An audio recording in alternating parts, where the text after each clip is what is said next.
Ibu, Bapak, saudara-saudariku yang terkasih, rekan-rekan muda dan anak-anakku yang terkasih, Shalom.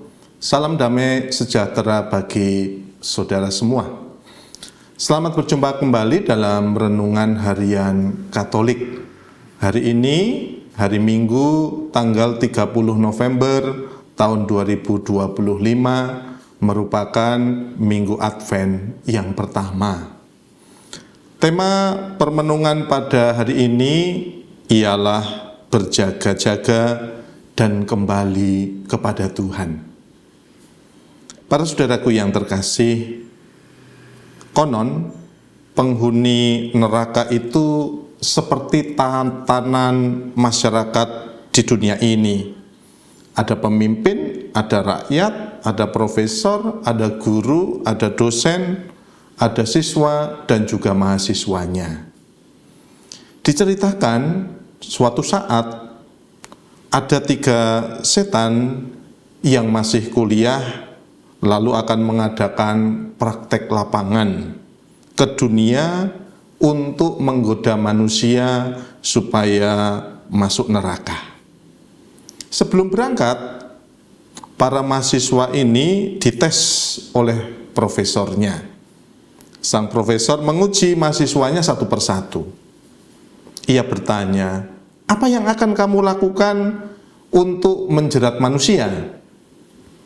Mahasiswa pertama menjawab, saya akan mengatakan kepada manusia bahwa Tuhan itu tidak ada.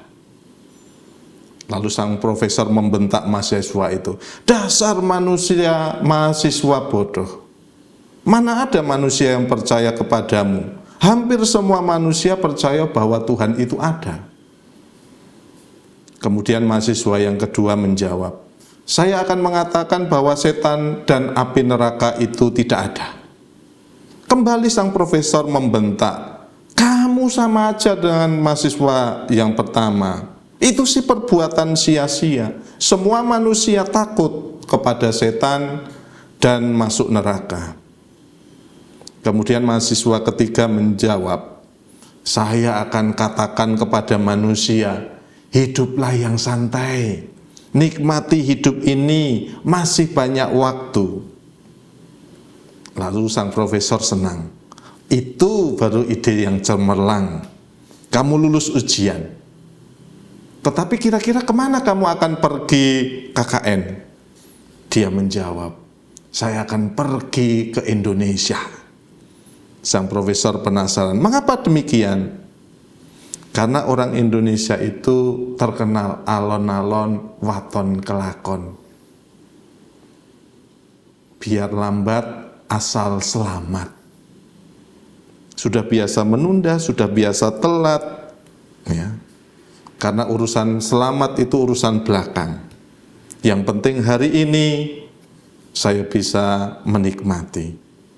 Nah, para saudara yang terkasih, bacaan Injil hari ini, khususnya 3 bacaan dalam bacaan yang direnungkan dalam gereja Katolik, bacaan Injil menampilkan pengajaran Yesus mengenai hari-hari terakhir pelayanannya. Yesus memulai pengajarannya dengan membandingkan masa sebelum dan sesudah air bah, sampai dengan zaman Nuh dan akhir zaman di mana anak manusia akan datang dengan kekuasaan dan kemuliaannya. Pada saat sebelum air bah, orang hidup seperti biasa, makan dan minum, kawin dan dikawinkan, sampai air bah melenyapkan mereka. Pada akhir zaman, manusia akan tetap bekerja seperti biasa. Mereka akan hidup, lalu ada pemisahan antara manusia yang satu dengan manusia yang lain.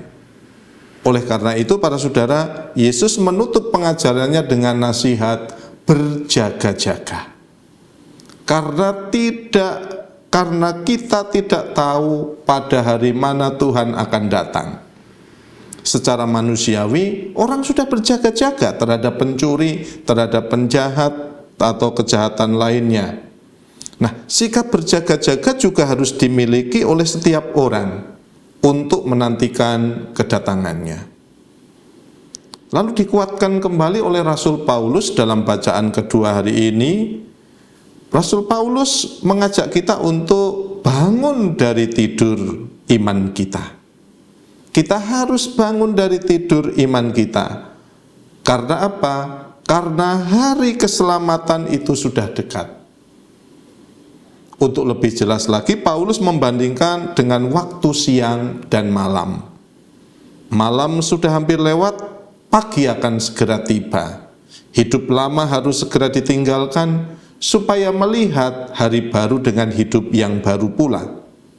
Hidup lama ditandai dengan perbuatan dosa, seperti pesta pora, kemabukan, percabulan, hawa nafsu, perselisihan, dan iri hati. Ini dosa-dosa yang menghalangi kita untuk menanti kedatangan Tuhan. Menurut Paulus, sebaiknya kita mengenakan senjata terang, yaitu hidup yang sopan dan layak di hadirat Tuhan. Kita harus berani mengenakan Yesus sebagai senjata terang. Mengapa kita harus meninggalkan hidup lama yang penuh dengan kegelapan dosa itu? Tuhan melalui Nabi Yesaya dalam bacaan pertama hari ini menyadarkan kita bahwa Dia sendiri yang akan menghimpun semua bangsa dalam kerajaan Allah yang damai dan abadi. Kepada putra Amos, Tuhan mengatakan bahwa pada hari-hari terakhir gunung tempat rumah Tuhan akan berdiri tegak di puncak gunung-gunung dan menjulang tinggi di atas bukit-bukit. Semua orang akan merasakan kedamaian sejati. Maka masa Advent yang kita mulai pada hari Minggu ini merupakan masa di mana kita menantikan Yesus sebagai Raja Damai. Oleh karena itu, para saudaraku yang terkasih, masa Advent ini kita diajak untuk melakukan hal-hal praktis sebagai tanda kesiapsiagaan hidup kita di hadirat Tuhan. Kita semua diajak untuk melakukan perbuatan amal kasih kepada saudara-saudari kita yang membutuhkan, dan kita akan diberikan amplop aksi Natal sebagai bentuk amal kasih kita secara paroki, secara bersama. Selain itu, kita diajak untuk lebih tekun dalam doa. Tentu saja hal terakhir juga harus membangun semangat tobat. Bertobat bukan berhenti berbuat dosa saja, tetapi harus berusaha dengan sepenuh hati berbalik kepada Tuhan, kembali kepada Tuhan. Dengan sikap-sikap seperti inilah kita memulai masa Advent.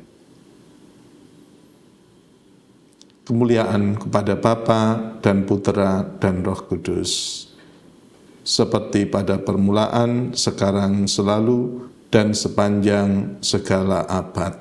Amin.